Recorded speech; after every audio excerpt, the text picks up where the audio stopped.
Well, today we're finishing up in 1 Corinthians chapter 13, actually 1 Corinthians chapter 13, verse 13, and we've been looking at the spiritual gifts. We've been looking how love is more important than the spiritual gifts, but is love the most important Christian virtue? Well, here in 1 Corinthians chapter 13, verse 13, Paul ends this chapter by saying, so now faith, hope, and love abide, these three, but the greatest of these, that is of faith, hope, and love, is love. Paul mentions these three great, you could say maybe the greatest spiritual Christian virtues: faith, hope, and love.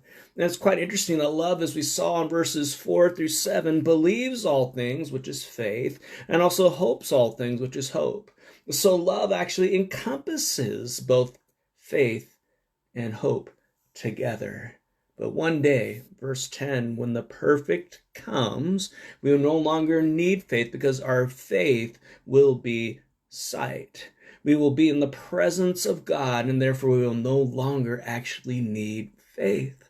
And hope has a future expectation, a belief or a trust for something that will occur in the future. We will not need that trust, though, when we're in the presence of God, when the perfect comes. Plus, God does not have faith and hope. He is, yes, faithful, but God is what? God is love. So one day, as we look back to verses 1 through 3, the spiritual gifts that we exercise and the great Christian virtues of faith and hope will become inoperative, will be done away with, but love will never, ever be done away with.